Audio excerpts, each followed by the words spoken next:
जो ब्रह्म के आनंद में नित्य आनंदित रहते हैं, जिनका दर्शन परम सुख को देने वाला है, ज्ञान के साक्षात प्रतिमूर्ति है, उनका स्वरूप ही ज्ञानमय है।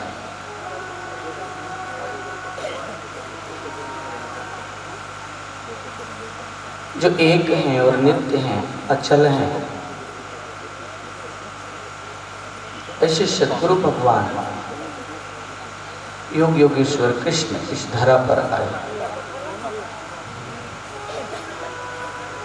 जो पूर्ण हैं। संतों ने कहा कि ओम पूर्णमदः पूर्णमिदं पूर्णात् पूर्णमुदच्यते, पूर्णस्य पूर्णमादाय पूर्णमेवावशिष्यते।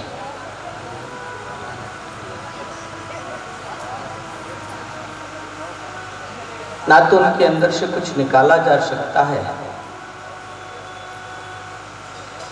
ना ही उसमें कुछ मिलाया जा सकता है।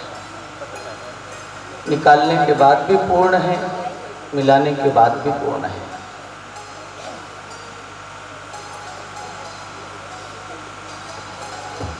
प्रभु का प्रादुर्भाव हुआ इस धरती पर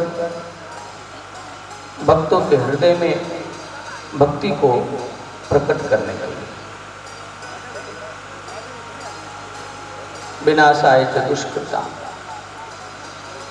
दुष्प्रवृत्ति के लोगों से इस धरती की रक्षा करने के लिए उनका प्रकटीकरण हुआ। सज्जनों को सुख पहुंचाने के लिए, धरती की पीड़ा हरने के लिए वो पूर्ण है। दुविधा यही होती है कि जब ईश्वर इस धरा पर आते हैं गुरु रूप में, मानव के शरीर में, वो पूर्ण सत्ता जब एक शरीर में बंध करके आते हैं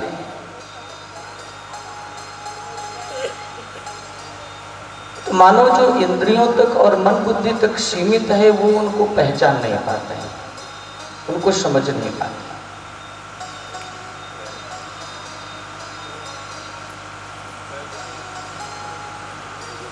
प्रभु ने कहा कि जब जब यदा यदा ही धर्म की ग्लानि होती है तब तब आते हैं, हर युग में आते हैं। उनके जाने के बाद उनकी पूजा शुरू हो जाती है,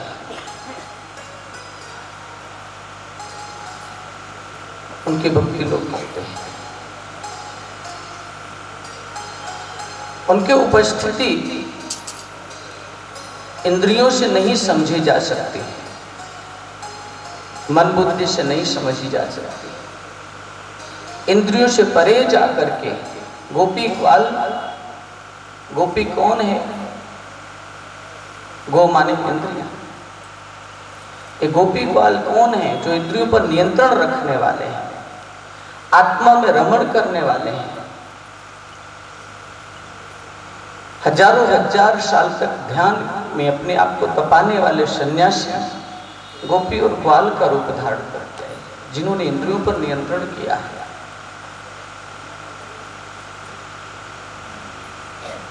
जिन्होंने मन और बुद्धि को परमात्मा में लगाया है, परमात्मा की पावन सानिध्य को पाना चाहते हैं।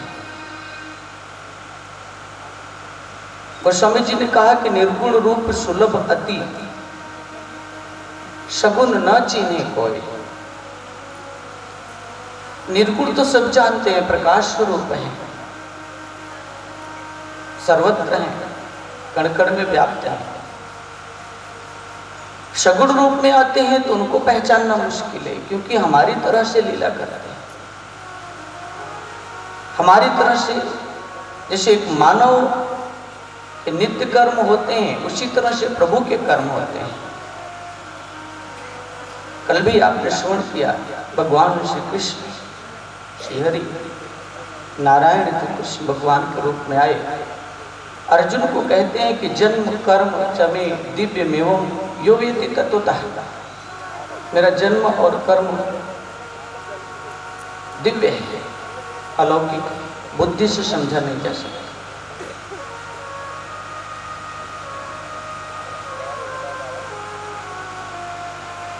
जैसे हमारे मुख में 32 दांत होते हैं, लेकिन दांतों की कीमत हमें तब समझ में आती है जब दांत टूट जाते हैं।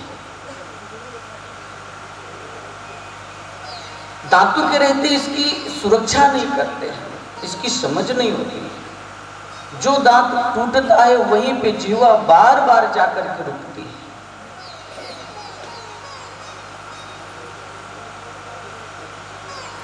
अनेक श्वासें हम लेते हैं, जिसमें सीने में बलगम जम जाता है, कफ बनते हैं, खांसने लगते हैं, श्वास रुकने लगती है, श्वास लेने में दिक्कत होती है। तब श्वास की कीमत का पता चलता है, श्वास की कीमत कितनी है।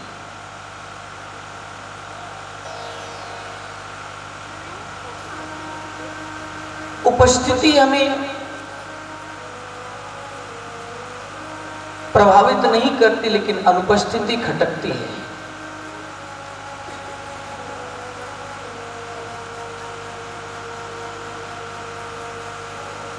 भगवान श्री कृष्ण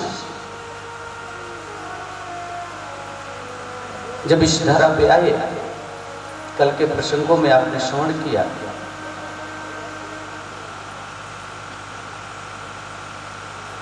अनेक लीलाएं किए, अघासुर, बकासुर, पूतना, कालीनाग माता, इन सब लीलाओं के पीछे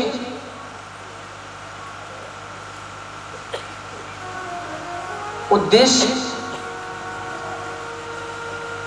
कोई श्रापित है, कोई अपने जीवन को समझ नहीं रहा है, कोई अज्ञानता के कारण विषैला जीवन जी रहा है, सबको मार्गदर्शन करते हैं।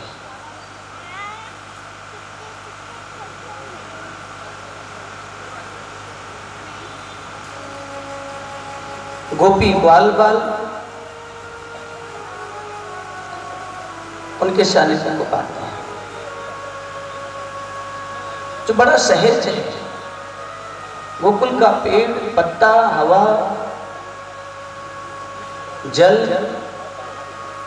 वनस्पतियां सब कृष्ण से प्रेम करते हैं। महाराष्ट्र होता है, सारी नदियां वेश बदल करके उस महाराष्ट्र में सम्मिलित होते हैं प्रभु के पावन सानिध्य के लिए। कामदेव भी गोपी का वेश बना करके सम्मिलित हुए, उनको भी आशीर्वाद दिया जो उनसे छल करने के लिए आए। महादेव, देवादिदेव महादेव भी गोपी का वेश बना करके वहां पे चले आए प्रभु के पावन सानिध्य के। और आज हम प्रभु की दिव्य लीलाओं को हम श्रवण करेंगे। उससे पहले अपनी भावना, अपनी श्रद्धा प्रभु को समर्पित करते हुए अपने मन को प्रभु में लगाते हैं।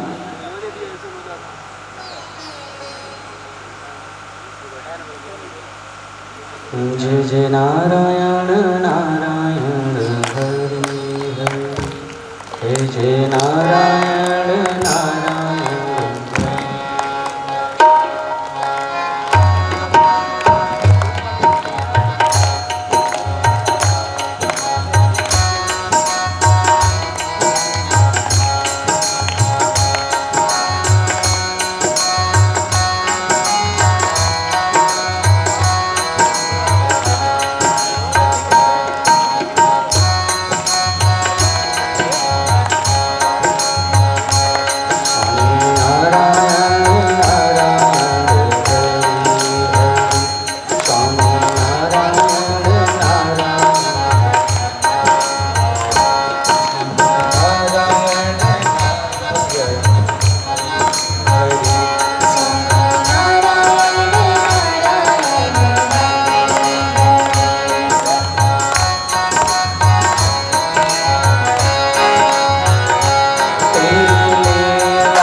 आनंद कंद भगवान की,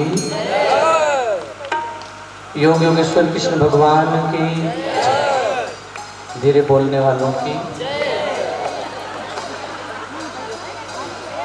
भगवान का नाम लेने में भी कंजूसी होती है, संकोच करते हैं, मन पवित्र होता है। रचना की नकारात्मकता निकल जाती है, निंदा चुगली में जो लगी होती है, परमात्मा के रस में जब आनंद मिलने लगता है तो फिर प्रभु की ओर बढ़ पाते हैं। इसलिए प्रेम से बोलिए योग योगेश्वर कृष्ण भगवान की, आनंद कंद भगवान की, सर्व सच्चिदानंद भगवान की, भागवत महापुराण की, सद्गुरु श्री आशुतोष भगवान की, सच्चे दरबार।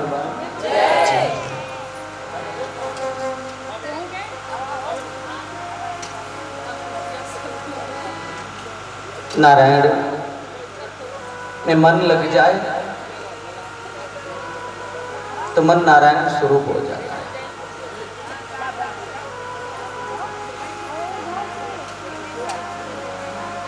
ऐ मेरे मन प्रभु की ओर चल।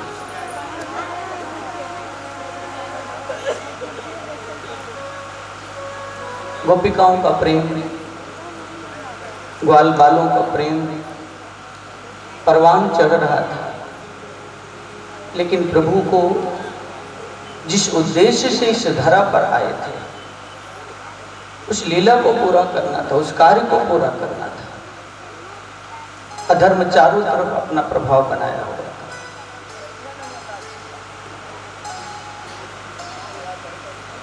रामचरितमानस में भी आता है कि जब जब हुए धर्म के हानि, 12 असुर अधम अभिमानी,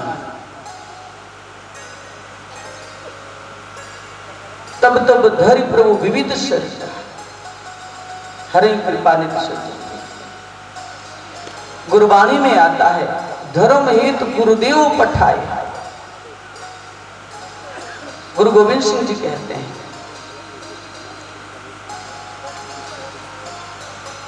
तुलसीदास जी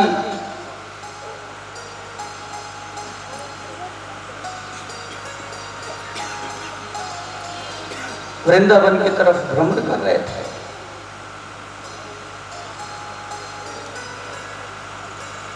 सत्संग सभाएं कर रहे थे। एक मंदिर में गए, वहां कृष्ण भगवान को मुरली बजाते हुए देखकर उनकी आंखें भर आई। निसंदेह हे प्रभु, मन को हरने वाले हो मुरली बजा करके, इस समय आपके मुरली की आवश्यकता नहीं है, इस समय राम के रूप में धनुष और तीर की आवश्यकता है। अधर्मी आतताई समाज को दूषित कर रहे हैं, भक्तों को परेशान कर रहे हैं, निरीह मानवों की हत्या हो रही है। आपके हाथ में मुरली शोभा नहीं देती। ऐसा लोग कहते हैं कि भगवान श्री कृष्ण के हाथ से मुरली लुप्त हुई और हाथ में धनुष और तीर आ गए।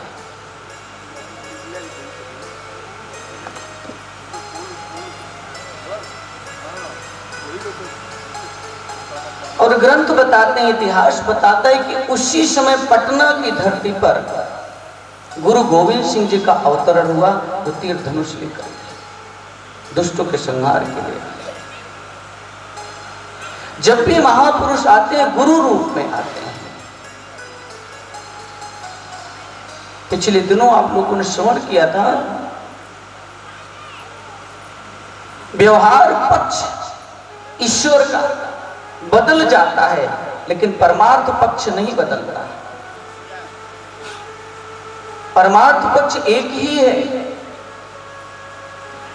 जो शरीर धारण किए हैं, बड़े भाग्य से ये शरीर मिला है। शरीरधारी आत्माओं का कल्याण कैसे होगा। उन आत्माओं को कल्याण के लिए ब्रह्म ज्ञान प्रदान करते हैं। ब्रह्म ज्ञान औषधम बिना, ब्रह्म ज्ञान की औषधि के बिना जो मन के रोग हैं, जो मन की व्याधियां हैं, खत्म नहीं हो सकती। तो परमार्थ पक्ष ईश्वर का सभी को उस ब्रह्म तत्व से, ब्रह्म का साक्षात्कार कराते हैं, उस ब्रह्म ज्ञान को प्रदान करते हैं।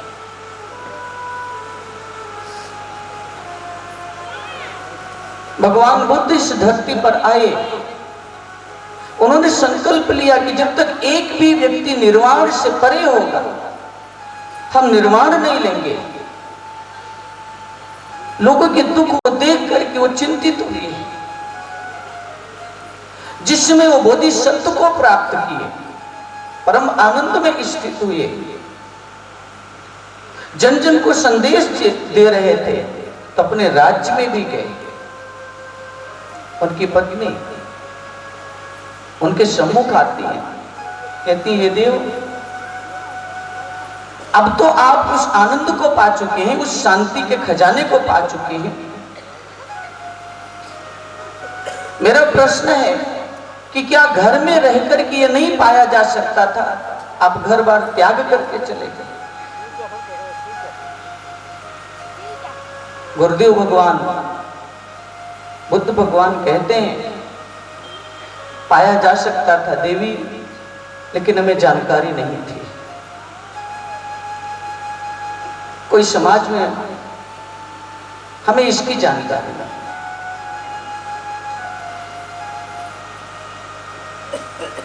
उन्होंने कहा कि अब तो आपको जानकारी हो गई है, अब आप घर में रह करके, राजमहल में रह करके इस कार्य को करिए। भगवान बुद्ध कहते हैं कि देवी ये भी संभव नहीं है। मुझे आशा है, मुझे विश्वास है कि आप मेरे मार्ग में बाधा नहीं बनेंगी, मेरा कर्तव्य पथ पर आप रोक नहीं लगाएंगे, मेरा सहयोग नहीं बनेगा, मेरा सहयोग करेंगी आप।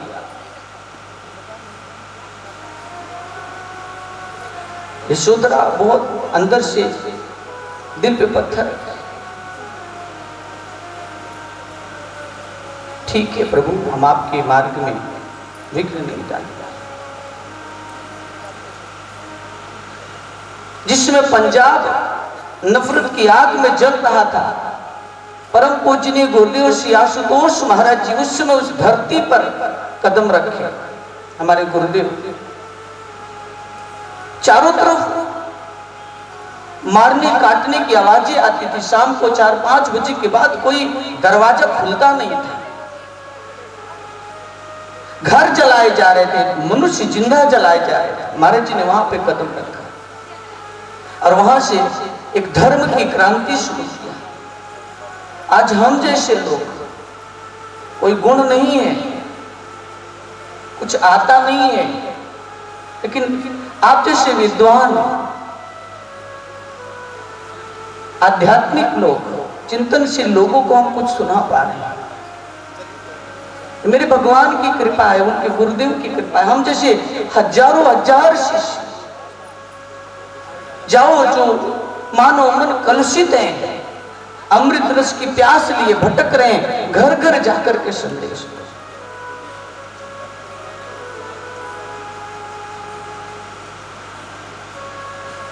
अज्ञानता के अंधकार में उलझे हुए मानव को, ईर्ष्या द्वेष नफरत की आग में जलते हुए मानव को आध्यात्मिक फुहारे चाहिए, जिससे उनका हृदय शांत हो। और यही पक्ष महापुरुषों का होता है। व्यवहार में परिवर्तन होता है। कभी वो सन्यासी रूप में एक जगह रह के काम करते हैं, कभी तपस्वी रूप में राम की तरह, कभी कृष्ण के रूप में राजसी वैभवों में रह कर, लेकिन उनका परोपकार के जो कार्य हैं कभी रुकते नहीं। ऐसे ही भगवान श्री कृष्ण का इस समय आ चुका था। उनकी कृपा से देवर्षि नारद पहुंचे कंस की सभा में, दरबार लगा हुआ था। देवर्षि कहते हैं कि अरे कंस, बड़े प्रसन्न बैठे हो और तुम्हारा काल गोकुल में बढ़ रहा है, तुम इतने निर्भय कैसे हो गए? तुम्हारी मृत्यु धीरे धीरे नजदीक आ रही है। और कंस प्रभावित हो गया। रात भर उसको नींद नहीं आती थी।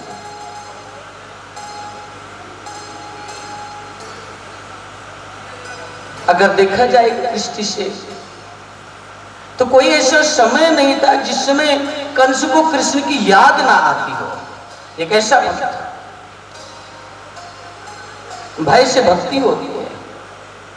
रावण के भी स्वप्न में राम ही दिखाई देते थे। इन लोगों का कल्याण किया, चाहे भय से चाहे प्रेम से, कैसे भी ईश्वर आपके स्मरण में आ जाए। और ये स्मरण था गोपियों को, ग्वाल बालों को, पेड़ों को, हवाओं को, उनसे प्रेम कर दिया।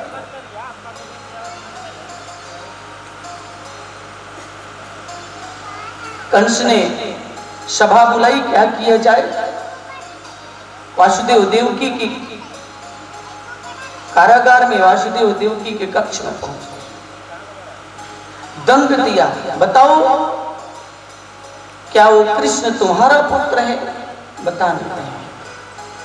कंस क्रूर है, निर्दयी है, उनको खत्म कर दिया। वासुदेव को नीचे कुएं में लटका दिया और बहुत सारे सर्प वहां पे थे। देवकी ने कहा, माता देवकी ने, कि इनको मत मारिए, मैं आपको सब बताती हूं, कृष्ण मेरा ही पुत्र है। कंस को विश्वास हो गया। अक्रूर जी को बुलाया, जा करके कृष्ण को लेकर के आना है। अक्रूर जी बहुत प्रेम करते थे कृष्ण से। उनको ये जानकारी थी कि वो ईश्वर इस धरा पर आ चुके हैं, लेकिन कंस के हाथों कुछ अनिष्ट हो जाए इसलिए डरते थे। कंस ने, उन्होंने मन में सोचा, अगर हम प्रभु के दर्शन किए बिना कंस की बात नहीं मानती है तो हमें खत्म कर देंगे। मरना तो इससे पहले प्रभु के दर्शन कर ले, उनकी पवित्र भावना, और इस भाव को लेकर के चल दिए।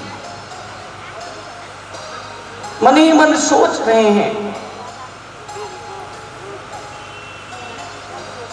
कि कैसे होंगे प्रभु, जब से इस धरा पे आए दर्शन नहीं हुआ।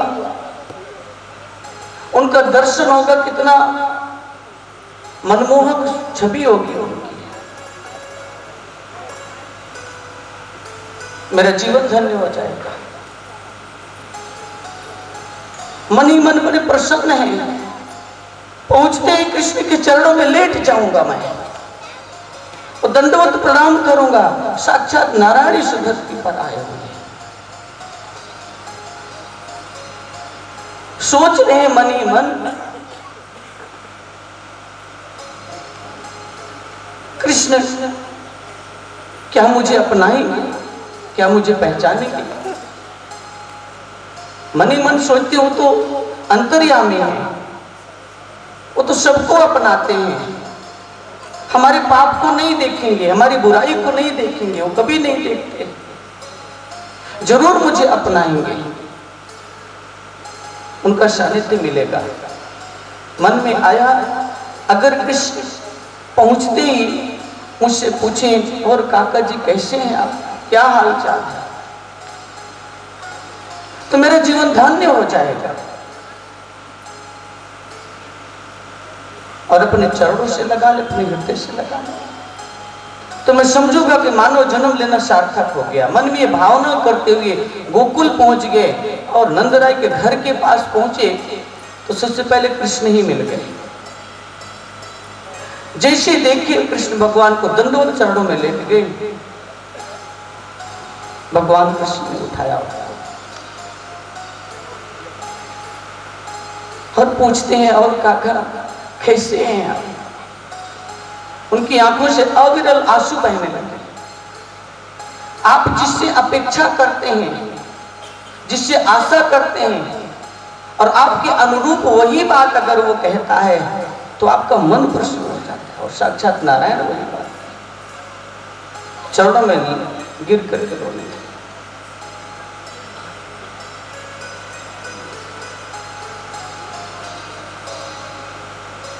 भगवान कृष्ण को बताया कि मुझे किस लिए भेजा गया है। भगवान कृष्ण कहते हैं कि देखो, माँ को मत बताना, नंद बाबा को मत बताना, किसी तरह से घुमा देना, नहीं तो मेरे बिना जी नहीं पाएंगे वो। अक्रूर जी अंदर गए और नंद बाबा मिले। जैसे मिले उन्होंने पूछा कैसे आगमन हुआ? कहते एक कंस का आदेश लेकर के आया, कृष्ण को हमारे साथ भेज दो। कृष्ण को लेने के लिए आया। नंद बाबा कहते हैं आपको अधिकार किसने दिया कृष्ण को लेने के लिए? मुझसे पूछे बिना आप कृष्ण को कैसे ले जा सकते हैं? और होते कौन है आप मेरे मित्रवत, आपसे प्रेम है, नहीं तो आपको मैं निकाल देता घर से। उन्होंने कहा कि माता पिता को पता ही नहीं और आप लेने के लिए चले आए मेरे पुत्र को। कहते नहीं, मां का आदेश लेकर के आया। कहते मुझे तो नहीं पता। कहते नंद बाबा, सत्य पे पर्दा मत डालिए, सत्य को छुपाया नहीं जा सकता। कृष्ण आपकी संतान नहीं है। मैं माता देवकी से आदेश लेकर के आया, माता देवकी ने मुझे भेजा है, तो आपकी संतान नहीं। माँ यशोदा सुन रही थी। उन्होंने कहा आप ये क्या कह रहे हैं? मैंने उसको अपने गोद में खिलाया, मैंने उसको पाला है, मैंने उसको जन्म दिया।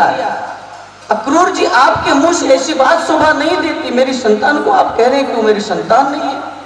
आपके पास प्रमाण क्या है? अक्रूर जी कहते हैं कि आपके पास क्या प्रमाण है कि कृष्ण आपका संतान है? माँ यशोदा कहती हैं कि अक्रूर जी, आप इस हद तक कह सकते हैं? कहते कि मैं सत्य कह रहा हूं। रिश्ते में भाभी लगती थी, माता भाभी माँ।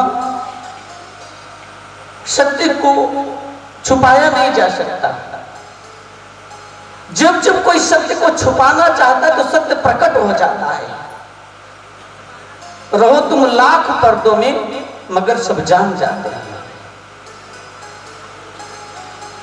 असत्य को कितना भी दबाया जाए, सत्य का आडंबर किया जाए, लेकिन सत्य तो सत्य है, असत्य तो असत्य है। और उस समय पूछा, माता रोहिणी ने कहा कि नहीं, ये नहीं पुत्र है। क्या आपने देखा जन्म लेते हुए? कहते नहीं, जब मैं कक्ष में पहुंची तो उस समय कृष्ण का जन्म हो चुका था। कहते वासुदेव ने कहा है, जो कभी झूठ नहीं बोलते, कृष्ण को आए थे और गोकुल में रख करके लेके थे। आपके यहाँ तो कन्या में जन्म लिया था। उनको धक्का लगा, जिसको मैंने इतना प्रेम किया है, क्या उससे हम बिछड़ जाएंगे? लाड प्यार से पाला है।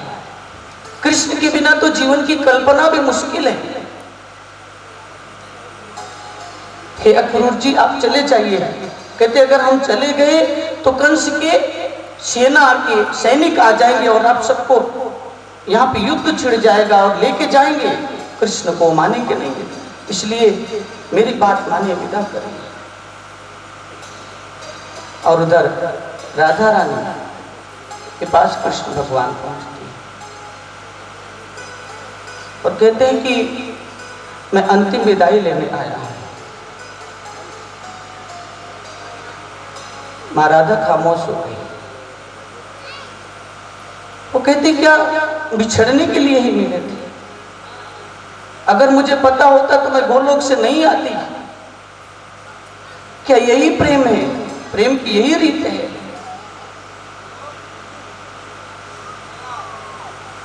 कृष्ण भगवान कहते हैं कि बिछड़ना तो होगा, मैं जिस लक्ष्य को लेकर के आया उस लक्ष्य को पूरा करना है। हे देवी, आपका आगमन इस धरती पे हुआ है मेरे लक्ष्य को पूरा करने के लिए। मेरा सहयोग करिए, मेरे कर्तव्य पथ पर बाधा मत बनिए। जब जब महापुरुष इस धरती पर आते हैं प्रभु प्रेमियों, वो एक लक्ष्य लेकर के आते हैं और अनेकों लोग उसमें सम्मिलित होते हैं, लेकिन जो सम्मिलित होते हैं उनको त्याग बहुत करना पड़ता है, उनको मिटना बहुत पड़ता है। राधा ने कहा आपके बिना जीवन की कल्पना मुश्किल है। शरीर में प्राण ही ना हो तो वो शरीर किस काम का? वो मृत है और मृत शरीर को लेकर के मैं कैसे जीऊंगी? भगवान कृष्ण कहते देवी मेरा कर्तव्य पथ पड़ा हुआ है, मुझे आप आदेश करिए। राधा ने कहा हम आदेश नहीं करेंगे। उन्होंने कहा बिना आज्ञा के जाएंगे नहीं। राधा माता ने कहा कि आपको आदेश है कि आप यहां बैठ जाइए, आप कहीं नहीं जाएंगे। सभी देवी देवता सब परेशान हो गए कि अब क्या होगा। ब्रह्मदेव प्रकट हुए, हाथ जोड़ के प्रार्थना किए, हे मां, जगत के कल्याण के लिए आपको त्याग करना पड़ेगा।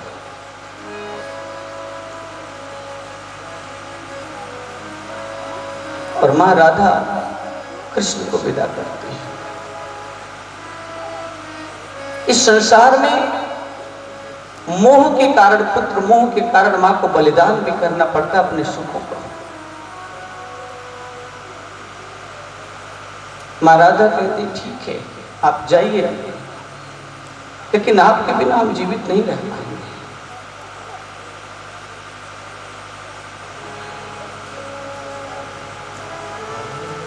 भगवान कृष्ण कहते हैं चिंता मत करना, मैं तुम्हारे सपने में रोज आऊंगा, तुमसे मिलूंगा। हम तो दो शरीर भले ही लेकिन एक प्राण है। आत्मा परमात्मा का रिश्ता शरीर का नहीं, भक्त भगवान का रिश्ता शरीर का नहीं, दो आत्मा का मिलन है। कहते हम तुमसे अलग नहीं, तुम हमसे अलग नहीं हो।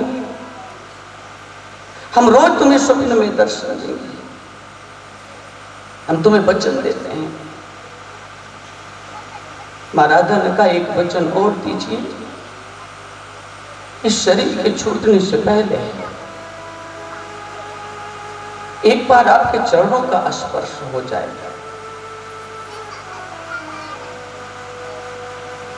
भगवान कृष्ण कहते हैं ठीक है, लेकिन आपको भी एक वचन देना पड़ेगा।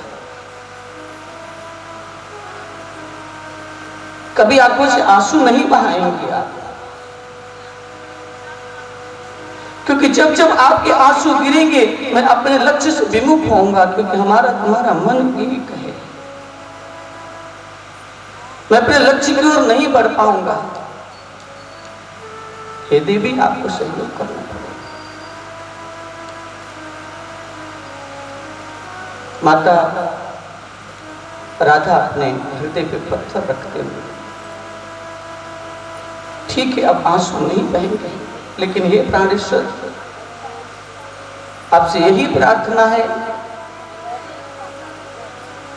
इस शरीर के खत्म होने से पहले एक बार आपके चरण स्पर्श, एक बार दर्शन करना चाहती हूँ।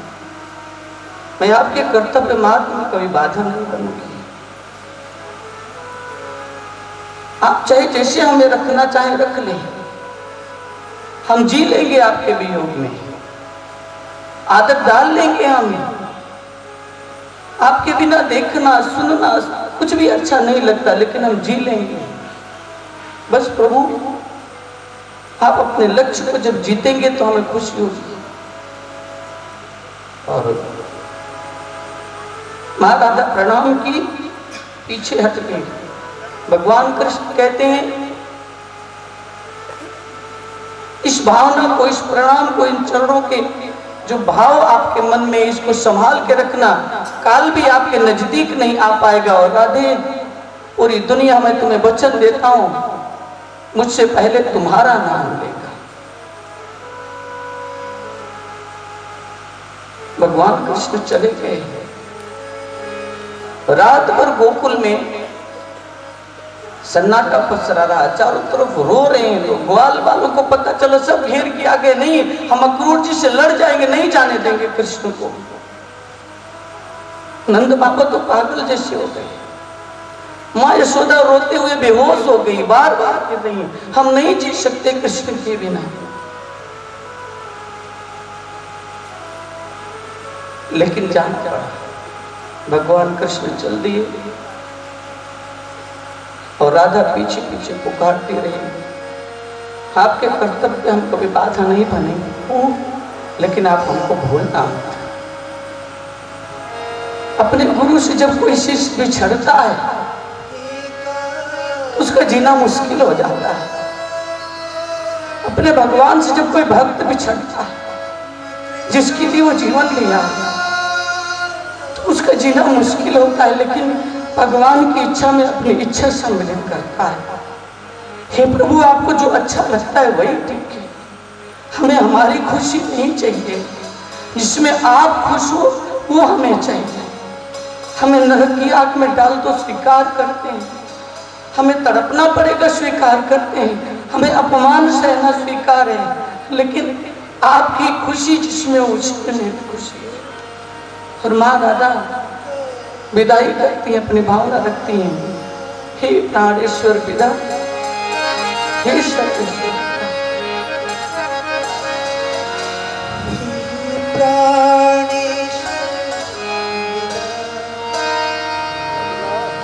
हे सर्वेश्वर, हे प्राणेश्वर, हे सर्वेश्वर,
धीरे धीरे नजरों से उछल गए।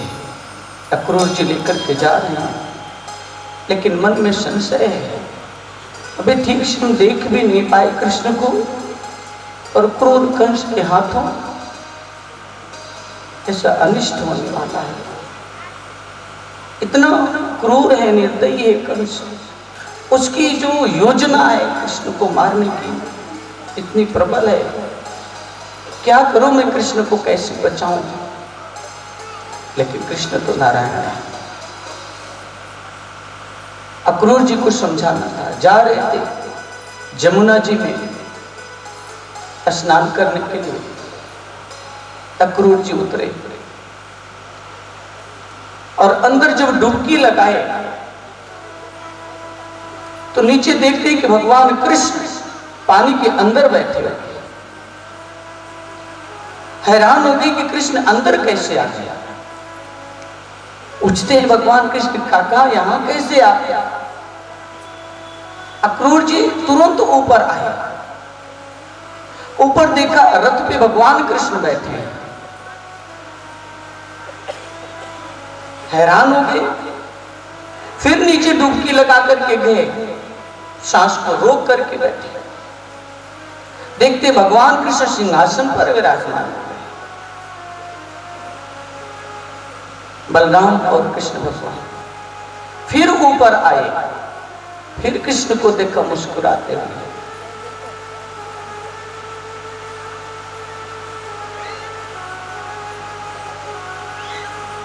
फिर अंदर डुबकी लगाए।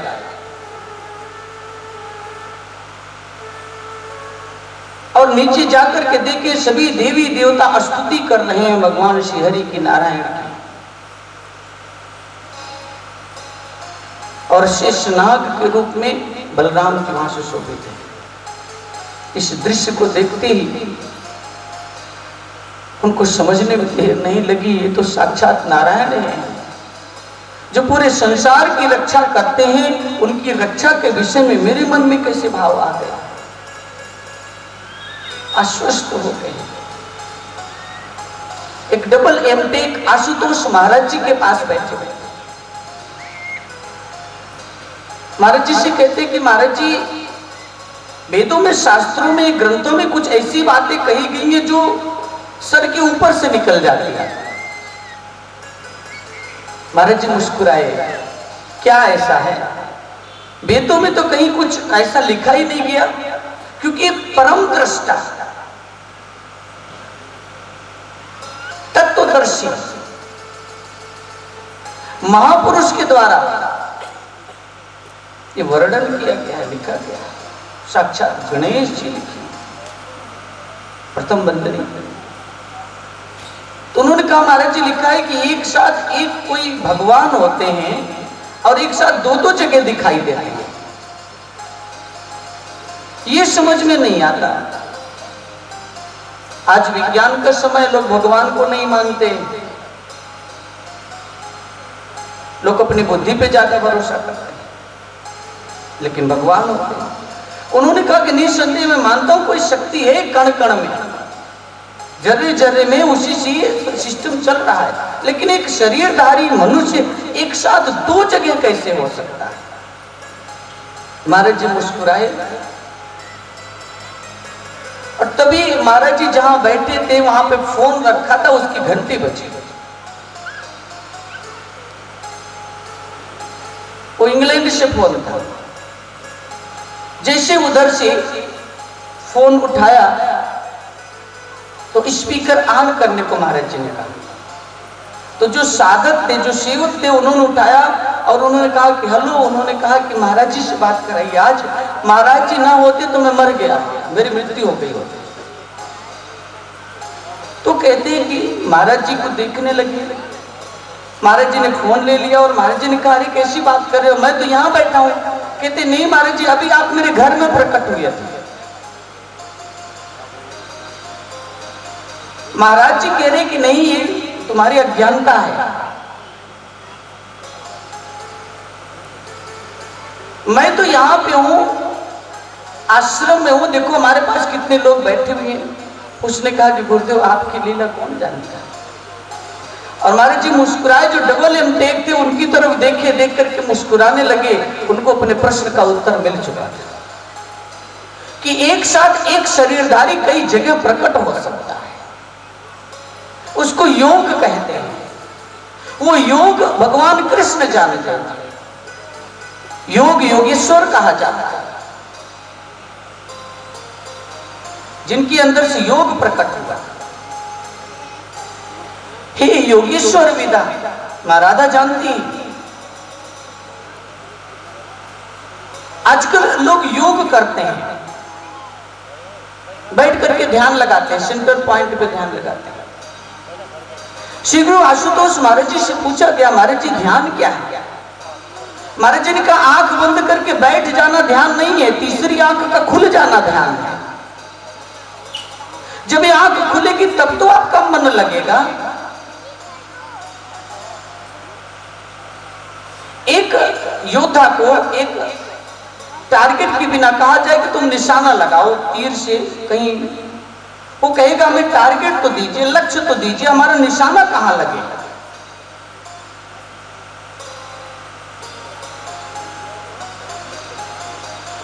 लोग ध्यान करने बैठते हैं लेकिन अंदर कुछ दिखाई नहीं देता, अंदर कुछ टारगेट ही नहीं है, लक्ष्य ही नहीं है, और आंख बंद करते हैं तो मन बेचैन होता है,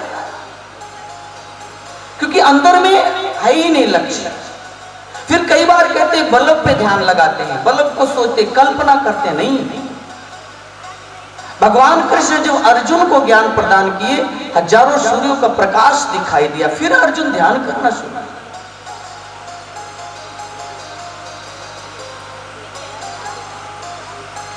संत कहते हैं कि या घट भीतर बाग बगीचे याही में 9 लख तारा, गुरु बिन घोर अंधियारा। या घट भीतर ब्रह्मा विष्णु याही में गुरु हमारा। ये शरीर के अंदर शब्द है, महापुरुषों की बात। पंच शब्द धुनकार धुनते बाजे शब्द निशान, घर में घर दिखाई दे सो सतगुरु पुरुष सुजान। वही सतगुरु है जो इस शरीर रूपी घर के अंदर परमात्मा के घर में ले जाए, परमात्मा रहते हैं। आज भी कई लोगों ने गुरुदेव आशुतोष महाराज जी की कृपा से अंदर में दर्शन किया, साक्षात दर्शन। योग का मतलब नहीं कि आप 2-4 दिन आंख बंद करके बैठे कोई थेरेपी सीख ले, कोई सिस्टम जान जाए। योग तो शुरू होता है ब्रह्म ज्ञान से, जब आंख खुलती है। ये गोपी ग्वाल बाल सब ज्ञान लिए हुए थे, अंतर जगत की साधना, और ये अक्रूर जी को ज्ञान दिया और भगवान कृष्ण ने दिखाया उनको।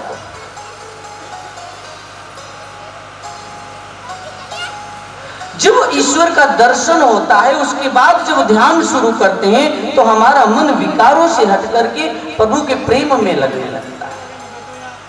इसलिए महाराजा कहती हैं कि ठीक है आप ध्यान में दर्शन देते रहना, लेकिन इस शरीर रूपी दर्शन की, प्रत्यक्ष दर्शन की अभिलाषा है।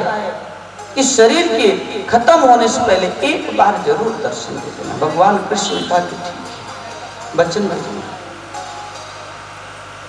कृष्ण भगवान अक्रूर जी को अपनी लीला दिखाया। अक्रूर जी को यह समझ आ गई कि ये नारायण है और चरणों में नतमस्तक हो गए। प्रभु हम आपकी रक्षा के विषय में क्या सोचें, आप तो पूरी दुनिया की रक्षा करते हैं। और निश्चित होकर के चले पहुंच गए मथुरा में, कंस की नगरी में। चारों तरफ एक शोर है, अत्याचार खत्म होने वाला है। वो इस धरा पे आ चुके हैं पापियों के पाप को मिटाने के लिए, और उधर भगवान कृष्ण की टोली भी साथ में गई है, गाते बजाते। हाथी घोड़ा पाल की जय कन्हैया लाल की, हाथी घोड़ा पाल की जय कन्हैया लाल, हाथी घोड़ा कन्हैया लाल की, हाथी घोड़ा पाल की,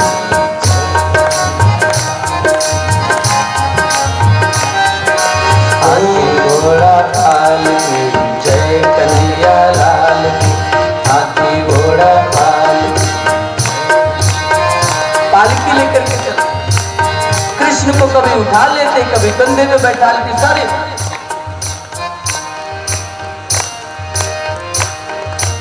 सारे सहयोगी मिलकर के जा रहे हैं। तो नंद बाबा से कहते कि थोड़ा मेला देख ही आए हैं।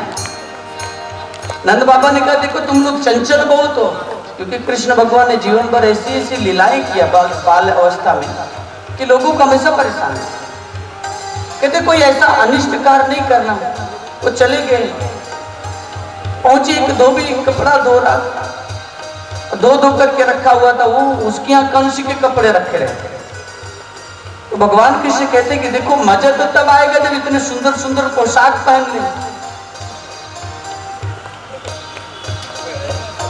अब धोबी से कहते हैं कि भैया ये कपड़े हमें दे दो। और धोबी ने कहा तुम्हें क्यों दे दे, ये कंस महाराज का कपड़ा है। और बहस करने लगा। भगवान कृष्ण कहते हैं पिछले जन्म में मैं मर्यादा पुरुषोत्तम था, इस बार मैं कुछ और करने आया हूं। इस बार अब भगवान कृष्ण ने घुमाया उसको और एक ही बार में उसका संहार कर दिया। और जैसे उसका संहार हुआ, सारे मित्र सारे मंडली शुरू कर दिए, गोविंद जय जय गोपाल जय गोविंद जय जय गोपाल गोविंद जय जय गोपाल जय जय गोविंद जय जय गोपाल जय जय राधा रमण हरि गोविंद जय राधा रमण हरि गोपाल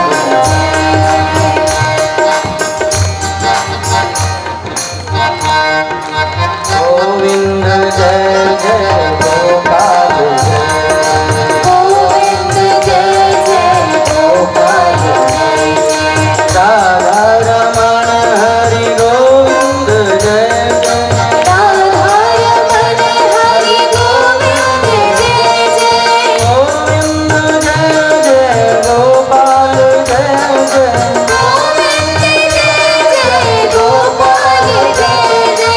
गोविंद माने नारायण, गोपाल माने इंद्रियों की रक्षा करने वाला नारायण जो अंदर में बैठा है, उसकी जय हो, क्योंकि संहार करने के लिए आए हैं दुष्ट प्रवृत्तियों का।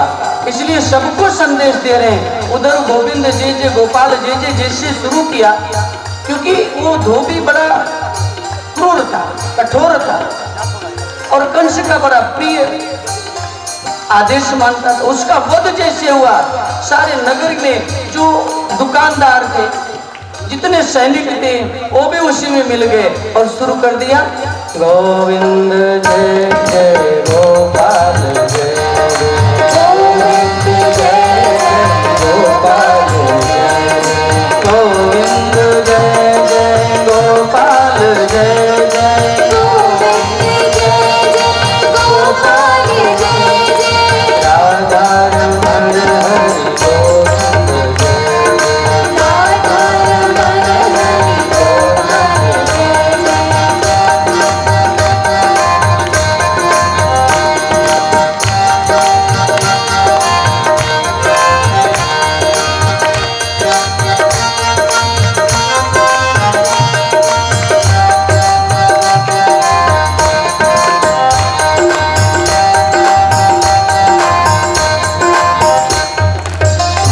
हरे कृष्णा कृष्णा कृष्णा हरे हरे हरे कृष्णा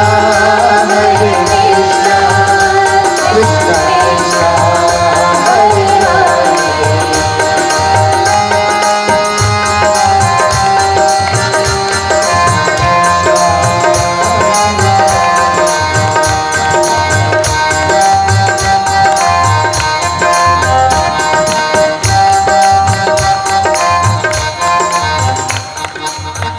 बोले योगी विश्व कृष्ण भगवान की। चारों तरफ एक शोर मच गया, जितने कंस से डरने वाले लोग हैं सब इकट्ठा होने लगे, चारों तरफ धूम मच गया। कंस बड़ा परेशान, ये सब क्या? ग्वाल बालों के साथ पूरे नगर के लोग। कंस ने कुछ सहयोगी रख रखे,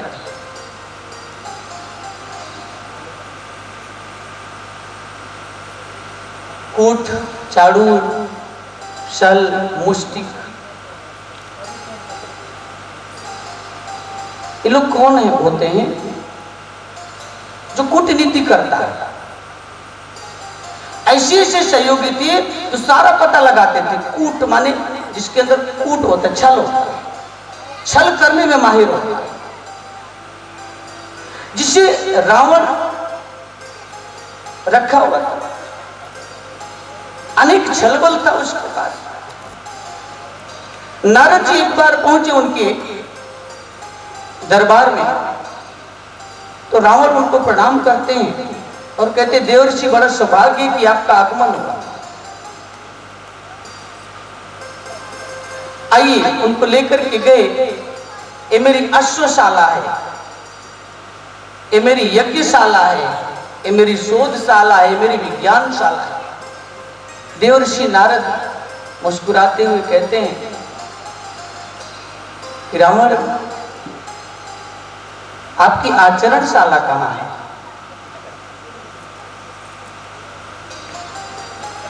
रावण कहते हो तो हमने बनाई ही नहीं। कहते इसी से नुकसान होगा। आज संसार में अनेक शालाओं का निर्माण हो रहा है, लेकिन आचरणशाला का निर्माण नहीं किया। कोई ऐसी व्यवस्था नहीं जिसमें आचरण बनते हैं।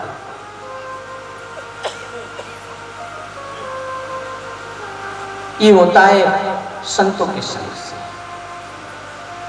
सतगुरु के सानिध्य से।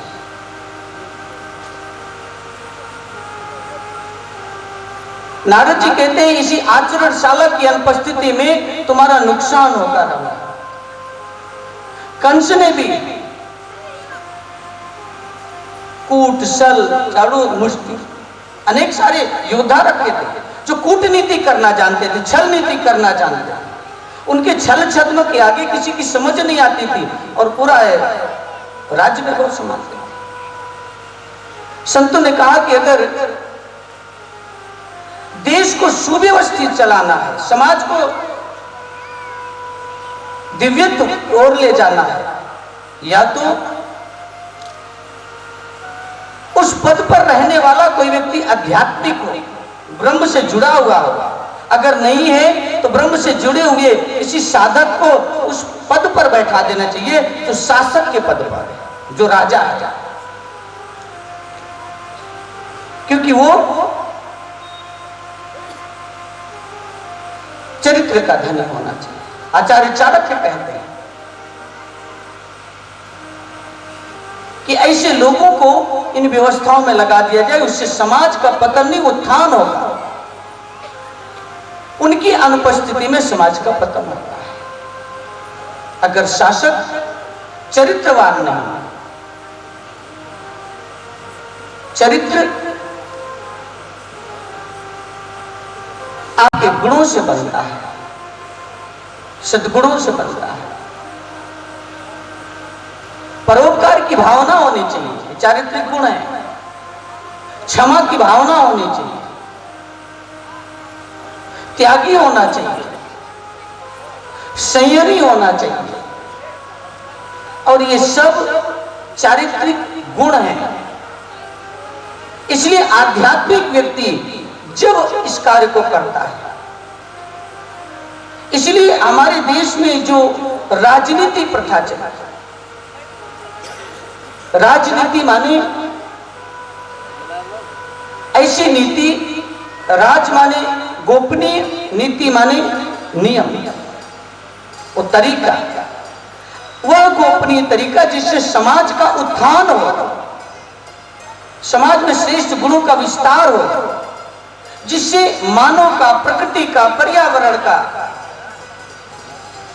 संतुलन बना रहे, वह गोपनीय नीति जिसके द्वारा पूरे देश का, पूरे राज्य का सुंदरीकरण है, उसको राजनीति कहा जाता था। लेकिन आजकल पॉलिटिक्स माने, पोली माने बहुत, टिक्स माने खून चूसने वाला कीड़ा। ये लोगों के मन में ऐसी भावनाएं बसी। लेकिन ये भारत की संस्कृति राजनीति, नैनाद नीति उच्चत, वह नीति जिससे मानव को ऊंचाई की ओर ले जाया जाए, उन्नयन की ओर, उत्कर्ष की ओर, उत्थान की ओर। कंस के यहां ये नीति नहीं थी, छल कपट की नीति, छल प्रपंच की नीति। मुष्टिक माने जो प्रजा को अपनी मुट्ठी में रखता हो, सबको अपनी मुट्ठी में रखता हो, ऐसा उसका स्वभाव था।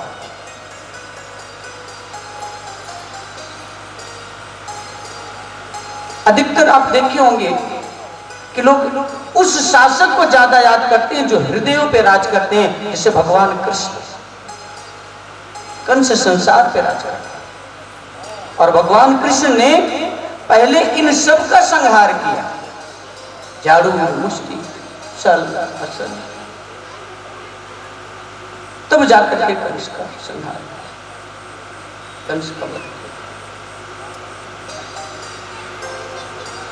और जैसे कंस का वध हुआ, पूरी प्रजा में खुशियां फैल गई और सब मिलकर के चारों तरफ कृष्ण की जय जयकार होने लगी और गुणगान उनका करने लगे।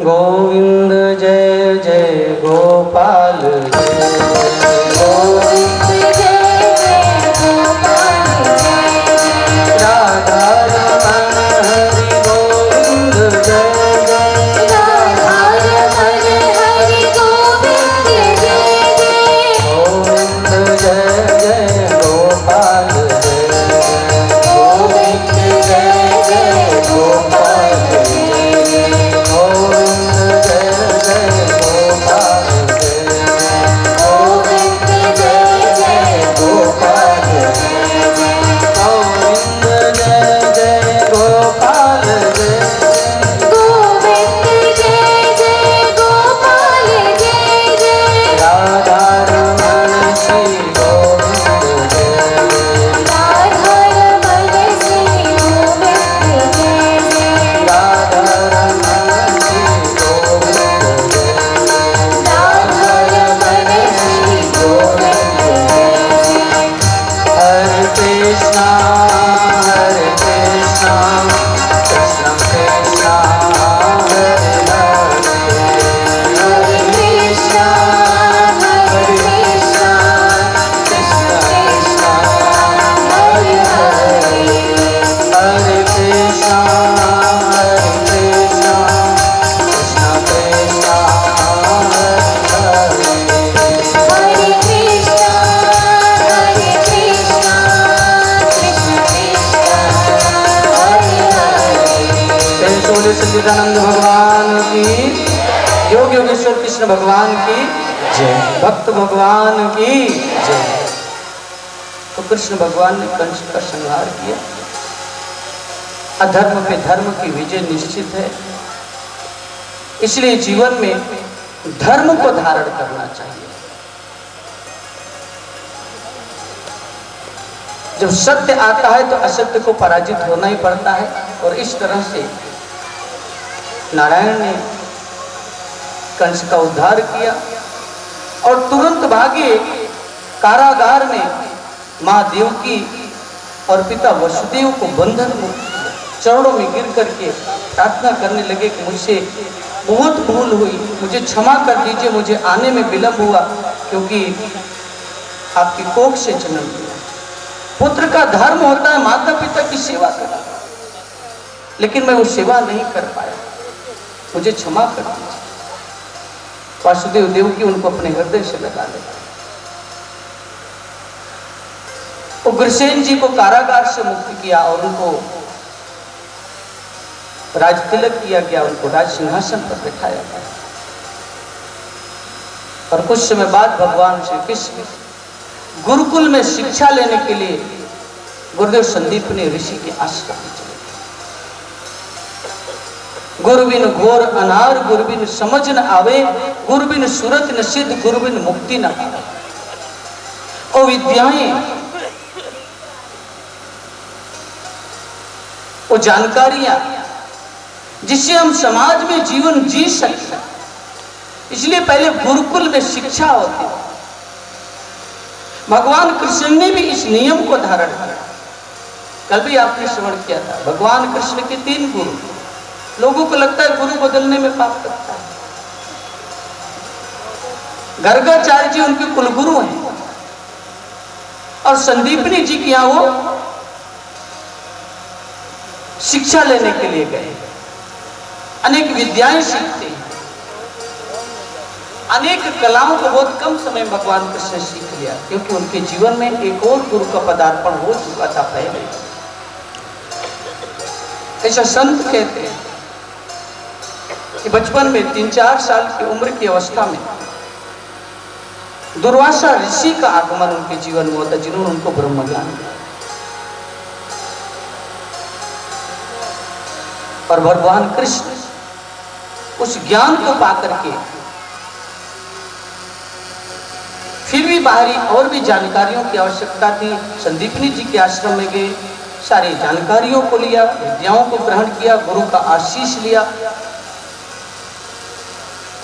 गुरु माता ने आशीर्वाद दिया कि माँ का स्नेह मिले, आपको माँ का आशीर्वाद मिले, माँ के चरण मिले, माँ की कृपा मिले। भगवान कृष्ण ने कहा कि मेरे लिए दुविधा है माँ, ये आपने कैसा आशीर्वाद दिया, क्योंकि मेरी दो माएँ हैं।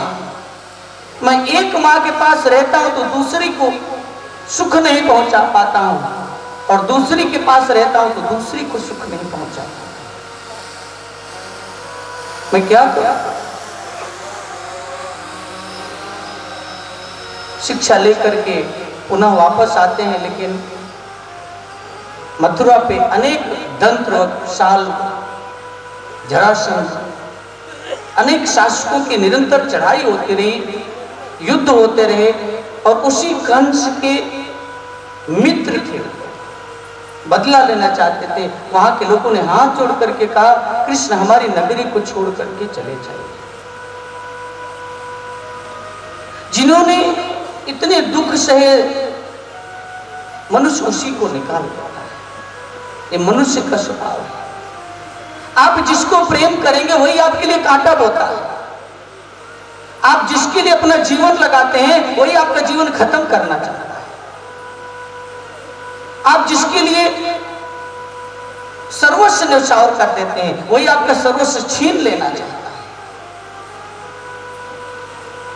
सुखराज जी ने संसार को सुख बांटने के लिए जब जन जन को संदेश देना शुरू किया तो वहां के राजा ने उनको जहर पीने पे विवश कर दिया, जहर पीना पड़ा। उन्होंने कहा लेकिन मैं परोपकार का कार्य नहीं छोड़ूंगा। गुरु अर्जुन देव महाराज जी इस धरती पे धर्म कार्य के लिए आए, मानवों को उस ज्ञान से जोड़ रहे थे, अध्यात्म से जोड़ रहे थे, और उनको मुगल शासकों ने गरम तवे पर बैठा दिया और ऊपर से गरम करके रेत डाल दिया।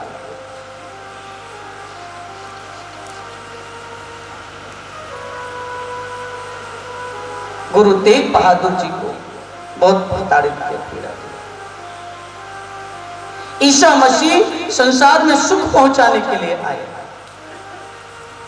वो भेदभाव नहीं रखे,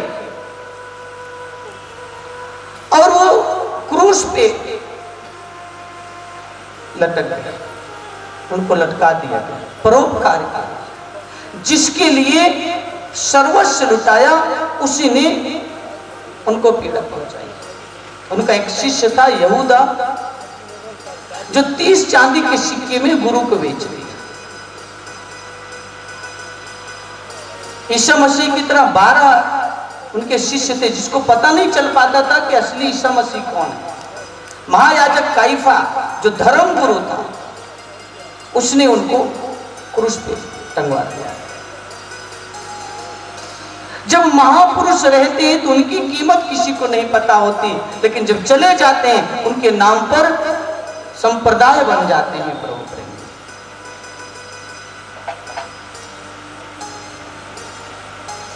श्री गुरु महाराज जी कहा करते हैं, कृष्ण की गौएं और ईसा मसीह की भेड़ें कभी आपस में लड़ती नहीं, लेकिन कृष्ण को मानने वाले और ईसा मसीह को मानने वाले एक दूसरे के शत्रु बने हुए। ईश्वर जब आते हैं मिलाने के लिए आते हैं, लेकिन मानव अलग हो जाता है।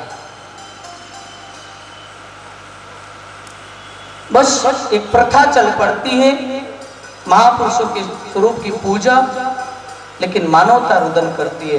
फिर महापुरुष आते हैं।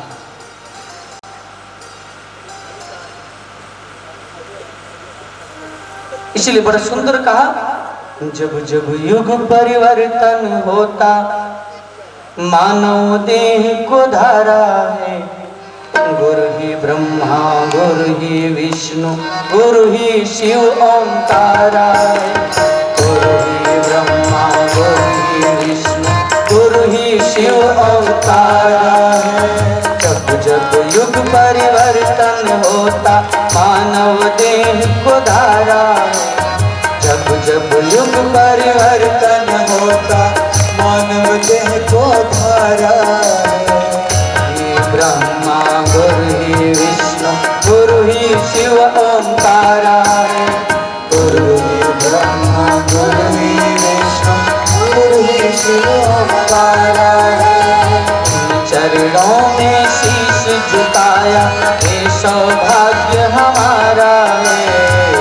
चरणों में शीश झुकाया ये सौभाग्य हमारा है।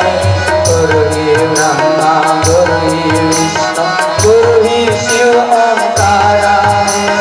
गुरु ही ब्रह्मा गुरु ही विष्णु गुरु ही शिव अवतारा है। गुरु ही ब्रह्मा है, गुरु ही शिव है, गुरु ही श्री हरि है। गुरु में कोई भेद नहीं है। कबीर साहब कहते हैं गुरु मानुष तन जानते ते नर कहिए अंध। महादुखी संसार में आवे यम के फल। उल्टा लटकना उन्हीं को पड़ता है जो गुरु को मनुष्य समझते हैं। वो अंधे हैं, उनके पास नेत्र नहीं है। कड़े शब्द अंधे इन आंखों से नहीं है, ये आंख नहीं है उनके पास। जिस आंख से गुरु को जाना जाता है, गुरु को समझा जाता है, और जिनका ये नेत्र नहीं खुला फिर यमराज के फंदे में लगे।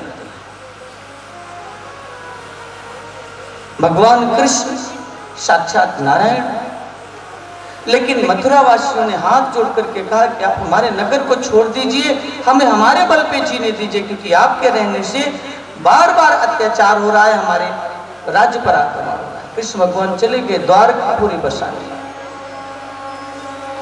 और वहां पे रहने लगी। अनेक युद्ध हुए,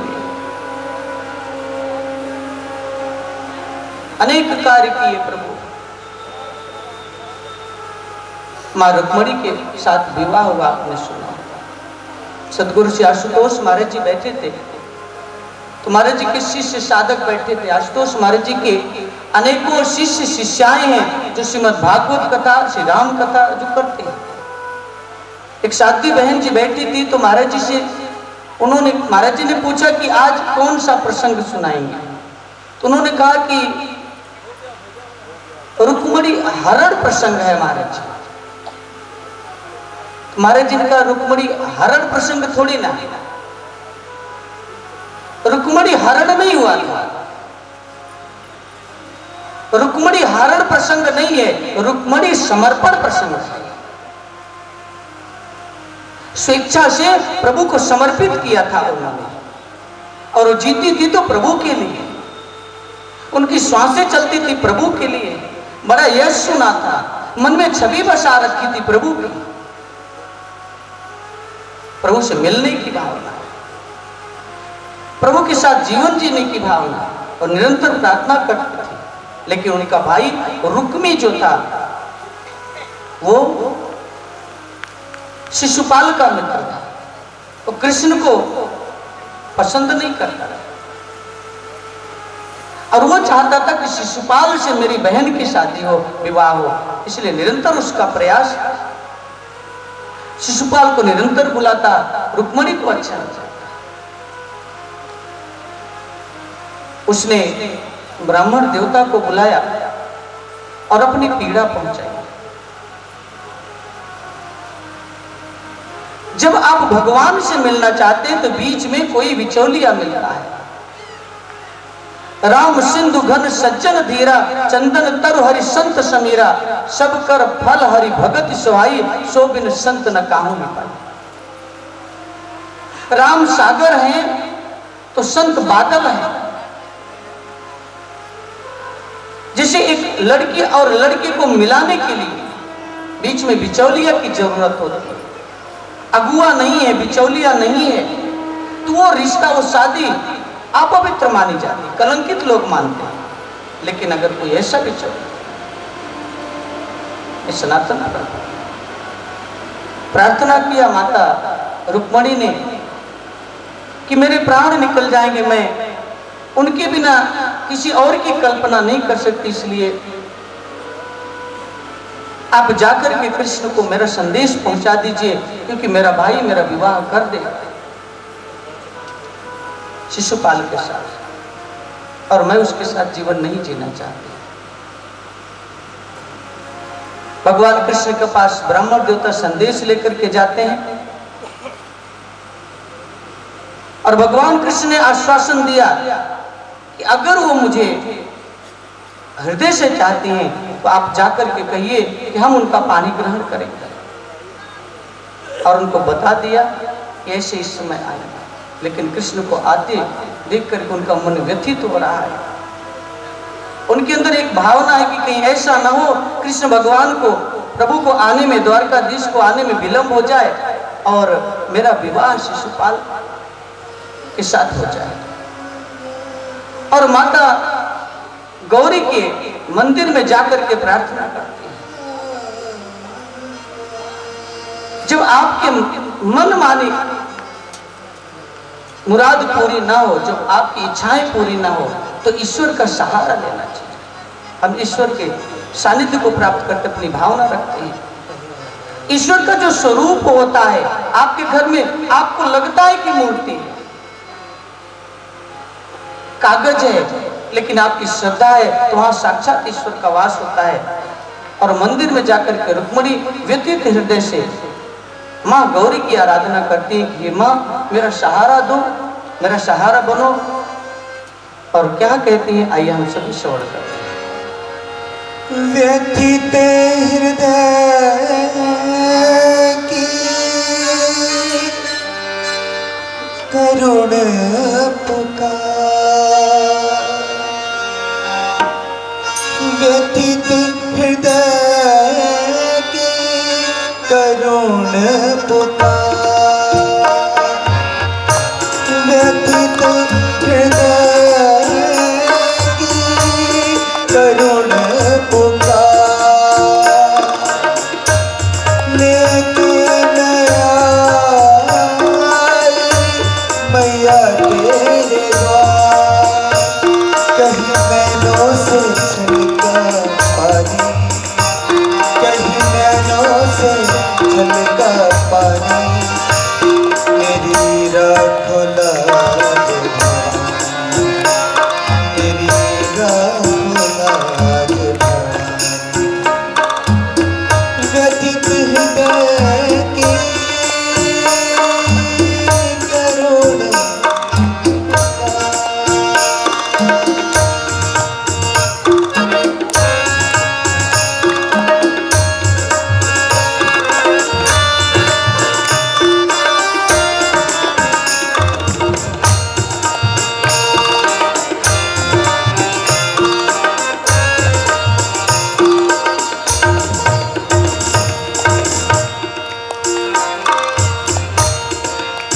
लाज राखो भवानी, मेरी लाज राखो भवानी, मेरी लाज राखो भवानी,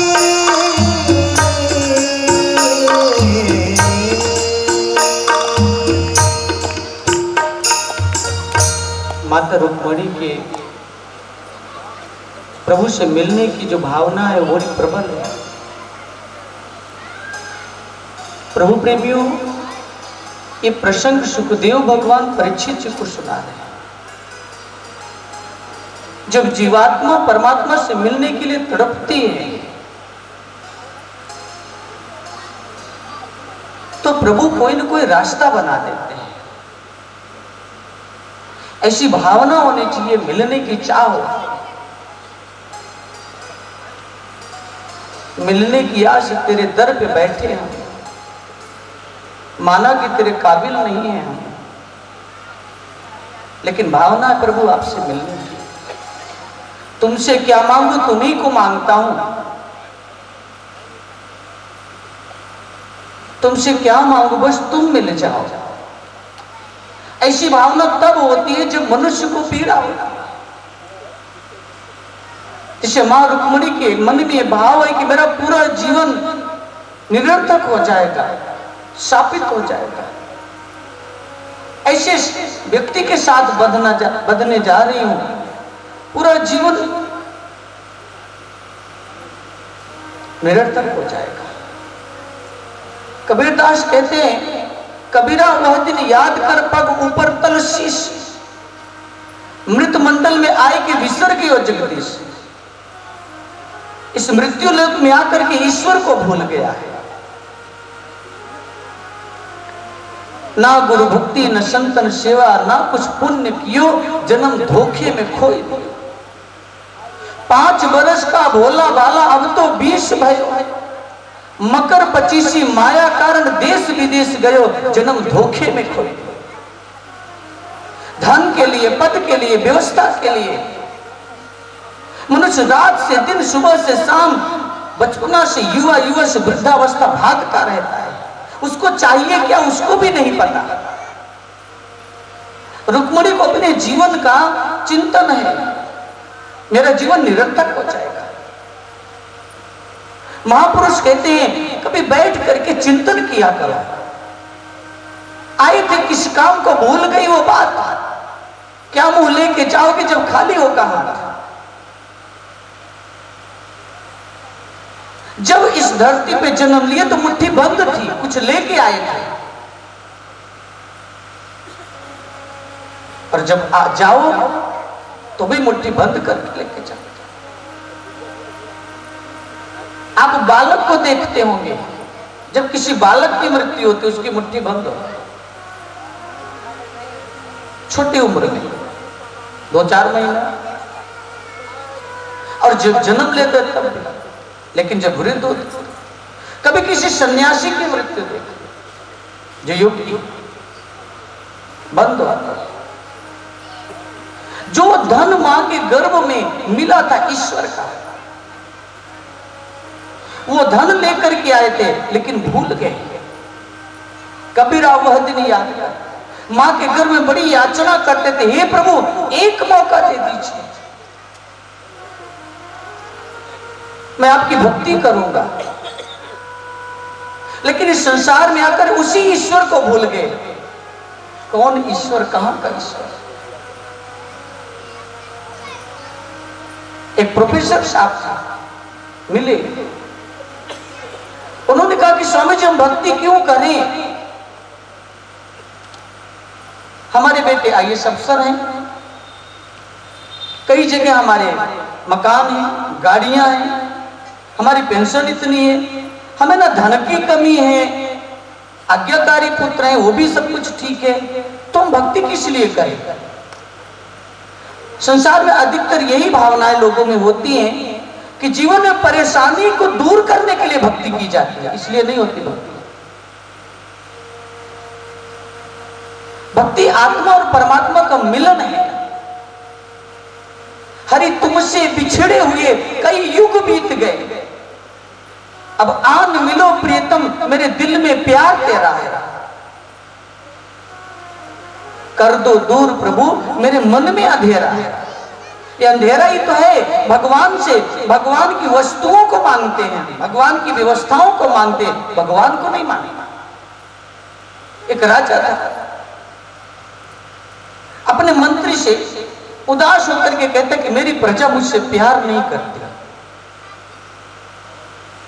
मंत्री ने कहा कि नहीं महाराज, प्राणों से ज्यादा आपसे प्यार करती है। कहते नहीं, कोई नहीं प्यार करता। परीक्षा ले लो। कहते ठीक है, आप बताइए। ढिढोरा पिटवा दो मेरी प्रजा में कि राजा साहब तुमसे मिलना चाहते हैं सबसे। ठीक है, संदेश पहुंचा दिया गया, डुगडुगी पिटवा दिया गया। राजा के बहुत बड़ा उद्यान था, बगीचा था, उसी बगीचे में सिंहासन लगा करके राजा बैठा, और लोगों को पता चला उद्यान में राजा वहीं चलना है मिलने के लिए।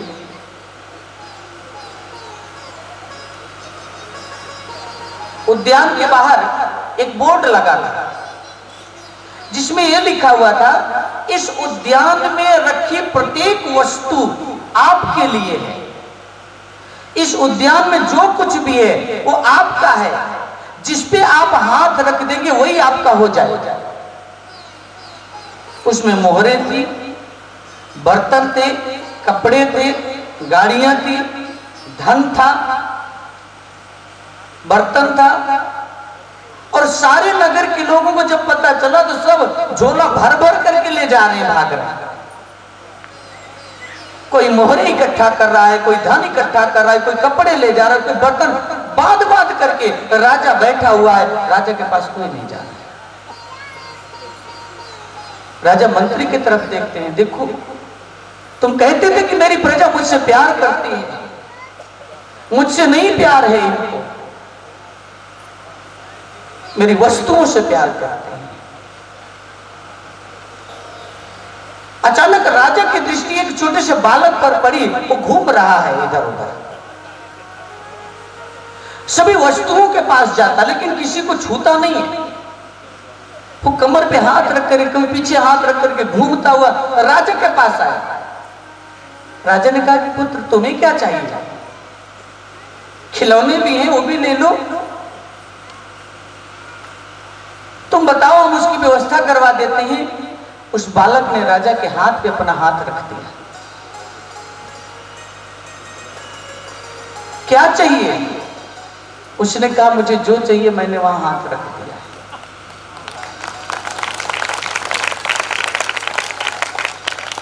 राजा प्रसन्न हो गया। ये लोग मूर्ख हैं, मेरी एक एक वस्तु को इकट्ठा कर रहे हैं। अरे जिसका मैं हो गया, मेरा पूरा राज्य उसी का तो होगा, मेरा पूरा खजाना उसी का तो है। और ये आश्चर्य है, परमात्मा की व्यवस्था लोग चाहते, परमात्मा को कोई नहीं चाहता। परमात्मा को आप मांगिए, परमात्मा से प्रेम करिए, परमात्मा को चाहिए, परमात्मा की सारी व्यवस्था आपके लिए। और ये रुक्मिणी के अंदर प्रेम था। व्यतीत होकर कहते मुझे आपसे प्रेम है, मुझे आप चाहिए। और भगवान श्री कृष्ण पहुंच गए मंदिर में, पूजा करते समय बाहर निकले, तभी उनको बिठा लिया रथ पे और जाने लगे। रुक्मिणी को पता चला, शिशुपाल को सेनाएं लेकर के पहुंच गए। और बलराम जी को भी पता, तो उधर से सेनाएं आ गई। पता चला ये कृष्ण है, जो मानते नहीं, जो इनको करना है कर डालते हैं, दृढ़ है। युद्ध हुआ, युद्ध में रुक्मिणी परास्त हुआ और उसको मारने ही जा रहे थे। तो रुक्मिणी ने हाथ पकड़ लिया, मेरा भाई है, इसे छोड़ दीजिए। शादी विवाह में भाई की जरूरत पड़ती है ना, भाई नहीं रहेगा तो फिर कैसे काम चलेगा। भगवान कृष्ण मुस्कुराए, ठीक है, उसको छोड़ दिया, लेके चले गए। और द्वारका में पहुंचे और वहां पे बधाई, चारों तरफ मंगल होने लगे, खुशियां फैल गई। रुक्मिणी भी प्रसन्न है और उनका विवाह निश्चित किया गया। रुक्मिणी जी का समय, मुहूर्त, लगन देख करके निश्चित किया गया और उनको वो शुभ समय आ गया जब दोनों परिणय सूत्र में बंधे। और रुक्मिणी के विवाह में पूरा नगर झूम रहा है। भक्त भगवान का मिलन है, आत्मा परमात्मा का मिलन है। और आप भी अपनी आत्मा को भगवान से मिलाने के लिए तैयार हो जाइए। हम भी चलते हैं उस उत्सव में जहां भगवान परिणय सूत्र में बंध रहे हैं, जहां पे विवाह हो रहा है। हम सभी वहां पे चलते हैं। चलना है आप लोगों को कि नहीं? बारात रात में गए, बारात में गए, अपने पिता की शादी में गए, कोई पिताजी की बारात में गए कभी? हर साल जब कथा होती तब पिताजी की शादी में जाते हैं। भगवान कृष्ण तो पिता ही है ना, लेकिन माँ और पिता का सानिध्य मिलता है, खुशियां आती हैं, हमारा भी हृदय प्रभु के प्रेम से मिल जाता है, प्रभु के प्रेम में गदगद होता है। आइए हम भी आनंद लेते हैं उस आनंद कंद भगवान के पावन सानिध्य में और मिल करके गाते हैं। दुल्हा बने रे नंदलाल, राधे राधे राधे राधे राधे राधे। दुल्हा बने रे नंदलाल, के रुक्मणी दुल्हन बने। दुल्हा बने रे नंदलाल, के रुक्मणी दुल्हन बने। दुल्हन बने, दुल्हन बने, दुल्हन बने, दुल्हन बने। दुल्हा बने रे नंदलाल, के रुक्मणी दुल्हन बने। दुल्हा बने रे नंदलाल, के रुक्मणी दुल्हन बने।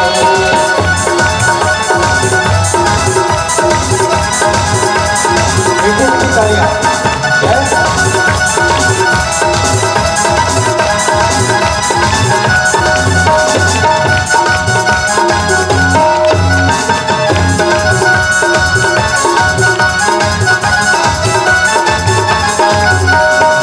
रुक्मणी पहनी है सतरंगी साड़ी, सतरंगी साड़ी रे सतरंगी साड़ी। रुक्मणी पहनी है सतरंगी साड़ी, सतरंगी साड़ी रे सतरंगी साड़ी। पीतांबर मेरे लाल, राधे राधे राधे राधे राधे राधे। पीतांबर मेरे लाल, के रुक्मणी दुल्हन बने। नंदलाल रुक्मणी दुल्हन बने। जय हो।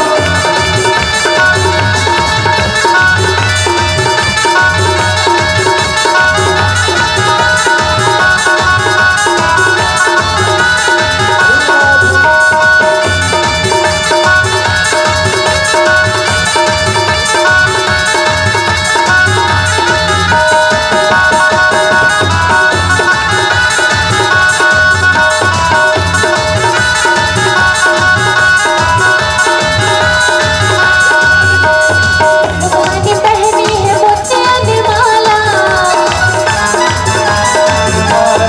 रुक्मणी पहनी है मोतियन माला, मोतियन माला जी मोतियन माला। दुल्हा बजती माल, राधे राधे राधे राधे राधे राधे। दुल्हा बजती माल, के रुक्मणी दुल्हन बने। दुल्हा बने रे नंदलाल, के रुक्मणी दुल्हन बने। दुल्हन बने, दुल्हन बने, दुल्हन बने, दुल्हन बने। दुल्हा बने रे नंदलाल, के रुक्मणी दुल्हन बने।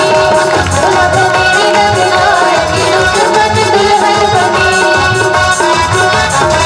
अक्सर देखा जाता है संसार के लिए दुनिया नाचती रहती है और नचाने वालों की कमी नहीं, इतना नचाते जीवन बिगड़ जाता है।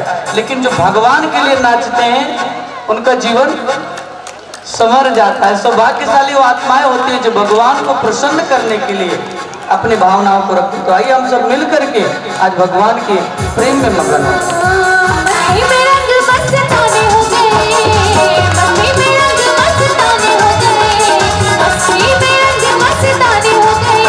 कन्हैया तेरे नाम के दीवाने हो गए, कन्हैया तेरे नाम के दीवाने हो गए।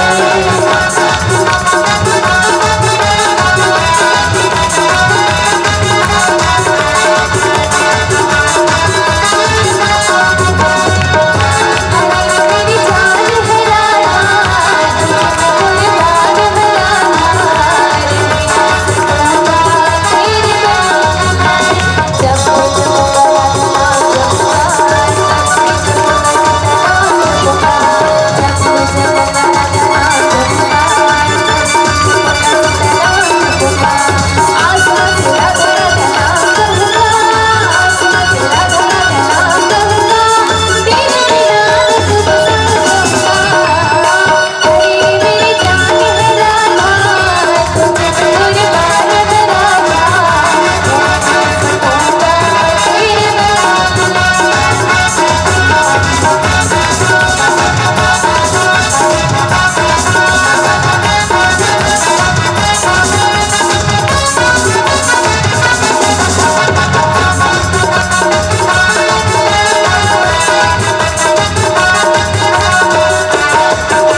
है जब कोई बारात में जाता है रोडों पे लोग नाचते हैं, तो कमाल है।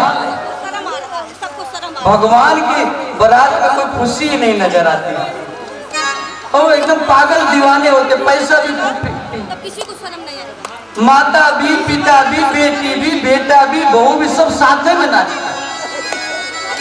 बड़ा मुश्किल होता है कि भगवान की खुशी में शामिल होने का मन नहीं करता है, और सौभाग्यशाली होते हैं भगवान के लिए नाचने का, रिझाने का, प्रसन्न करने का ऐसा मौका मिलता है। तो आइए हम सभी सम्मिलित होंगे, एक और भजन के लिए आग्रह करेंगे कि हम सबका मन प्रभु के भक्ति में, प्रेम में मगन हो जाए। चलो भाई। आज मेरे शाम की शादी है, आज मेरे शाम की शादी है, हाथ पकड़ के।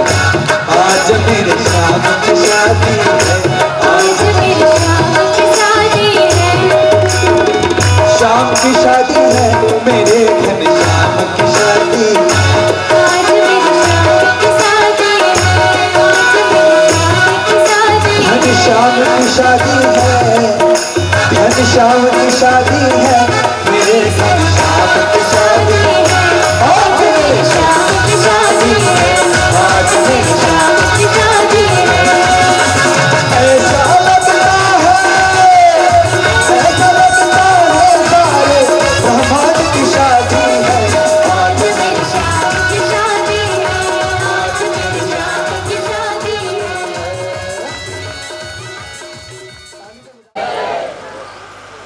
आनंद कंद कृष्ण भगवान की, भक्त भगवान की जय। सच्चे दरबार।